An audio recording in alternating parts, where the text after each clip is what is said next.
Ladies and gentlemen, alongside TJ Calkins, Jay Sannon here with ATS, getting you ready for this UFC Vegas 48 card. TJ headlined by Jamal Hill and Johnny Walker.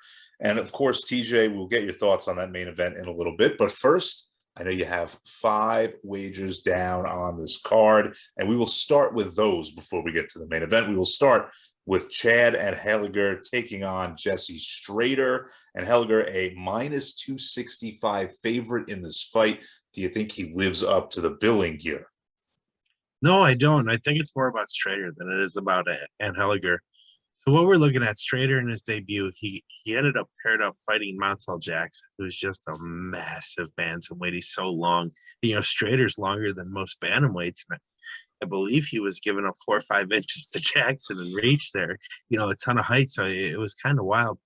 He's going to actually be on the other end of that in this fight.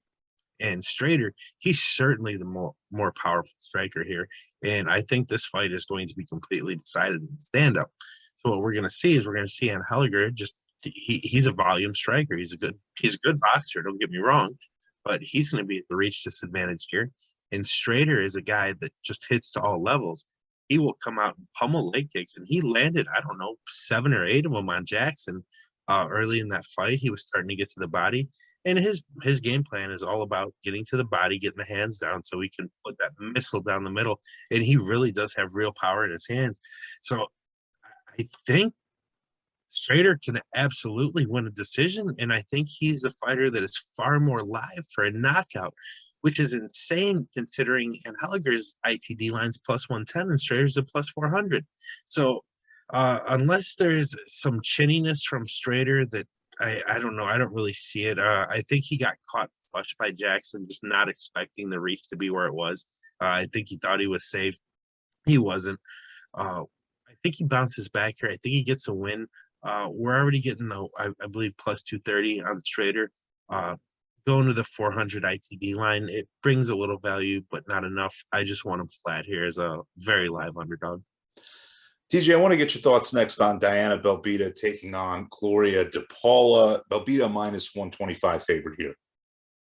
Yeah, so this is actually the fight that I was longest winded on writing this week.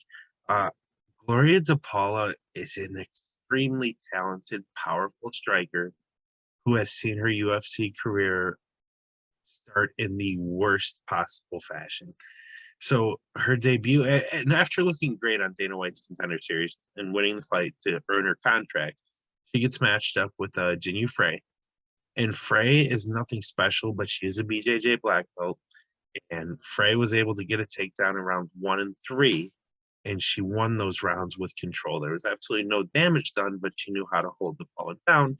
DePaula is a bit of an inexperienced grappler.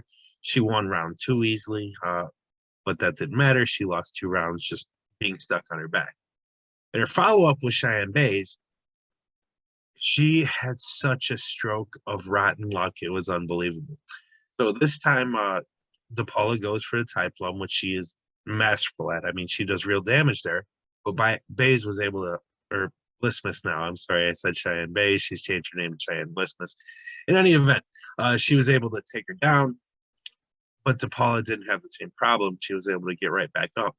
And within a half second of her hand leaving the canvas, Lismus timed the side kick to the face just perfectly. It was an unbelievable confluence of events that I've never seen anything like it in MMA, and it caused DePaula to go out. So I think she's finally going to get a fight here where she can just stand and bang.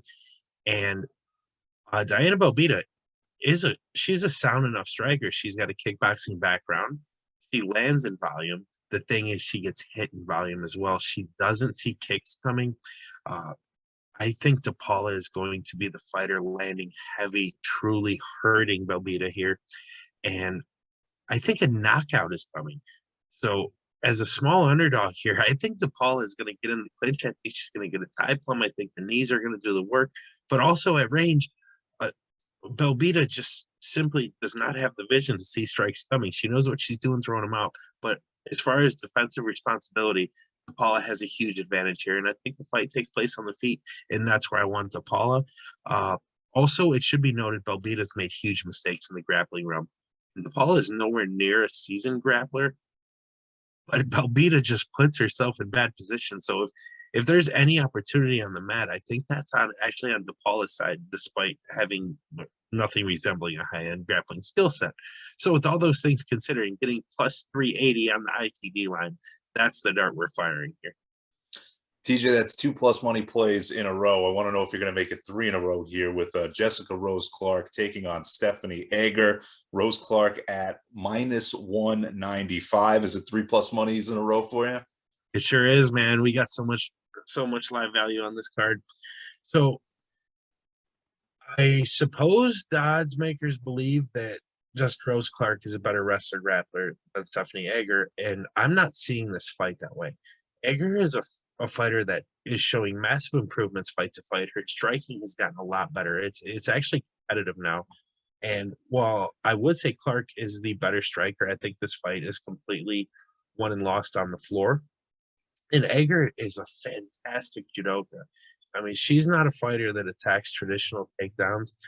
You can back her up to the clinch, grab your underhooks, and guess what? She's grabbing overs and she's throwing you. And she lands in side control and just lands massive ground and pound. Now, we've seen her fight a super high-end wrestler already in Tracy Cortez in the UFC, and she was taken down a few times in that fight. She had takedowns of her own. She was completely not out of her element off of her back. She can stand up. I believe she even hit an omoplata on Cortez, which was kind of wild. So, she was able to get up that way. I don't think she's going to have any problems off her back if she's taken down by Clark. And I would guess both fighters get takedowns in this fight. The thing with Clark is she just kind of takes you down and wants to control. She doesn't do any damage. On the Egger side, as soon as you're on your back, she is raining stuff down, and she is very powerful. I think this is a completely mislined fight. I think Egger should be the favorite. She's more live for a finish, and I think she's more live for the top control time and actually doing damage from it to take rounds if it's a decision. So give me the plus 160 underdog here in Egger. Back on the men's side here, TJ, David Onama taking on Gabrielle Benitez, a fight that is minus 200 to end inside the distance. What do you make of this one? I think it doesn't end inside the distance, but we're going to snap our streak of plus money plays here. We're actually going to be on the favorite Onama. And man, did he show well in that short notice debut against Mason Jones? I mean, the guy can bang. He's got power. He's got volume. He's athletic. And we've seen just Benitez kind of slowly wane. And I don't know if it's even his skill set that's waned. I think it's kind of the public perception that has. So he is an underdog here. But it should be noted, Benitez, I believe he has 6 UFC wins, none of which against a fighter on the current UFC roster. So he's beaten guys, but he's never beaten good guys. And I think even one of his losses were against a guy that was out already. So we're just going to see Benitez break. I think Onama's going to pour the volume on him. I think a second round knockout is most likely, but with the minus 155 flat line only moving to plus 110 for ITD, I like just a flat line on Onama to keep a decision win in the range of winning outcomes. And TJ, your final play on this UFC Vegas card, Joaquin Buckley taking on Abdul Razak Alhassan, and it's Buckley a minus 150 favorite. What do you make of this bout? Reminds me so much of a fight we cashed a big plus figure on last week in Tai Tuivasa. We're going to see a knockout here. These guys don't want to grapple. They both have big power. They're both explosive. They both stand and bang. And Alhassan he's the more diverse striker. He's now moved to training at elevation. I think his cardio is going to be better if for some reason this fight gets out of the first round, which I don't think it will. But I think it should be noted, Buckley ate a head kick from Alessio Di Chirico, got knocked out. Then Di Chirico's next fight took a head kick from Alhassan, and Alhassan knocked him out.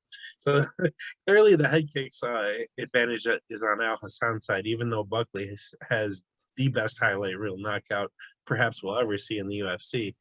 And if you look at the ITD lines, that's what we need to do here. So Buckley's plus 110, Alhassan's plus 215. This is something of a coin flip. I probably would favor Alhassan very slightly if I'm making the line, but we're just getting massive value there at plus 215 ITD Alhassan. That's where we're going to play. And TJ, I know you don't have any action on it, but I do want to get your thoughts on the main event between Hill and Walker. Wildly similar to the fight we just talked about.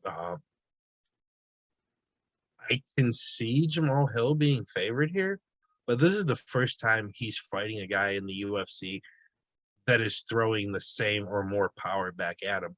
He has not had to deal with this. And again, going back to Derek Lewis and Tuivasa last week, Lewis, despite his being the knockout king in the heavyweight division, he generally had not had to deal with huge power coming back his way. So this is going to be a new test for Hill, and he's clearly not as advanced into his career as Lewis, so it's probably not as much of a worry, but this is another fight where we are highly unlikely to see grappling. We're going to see someone get knocked out and knocked out fast.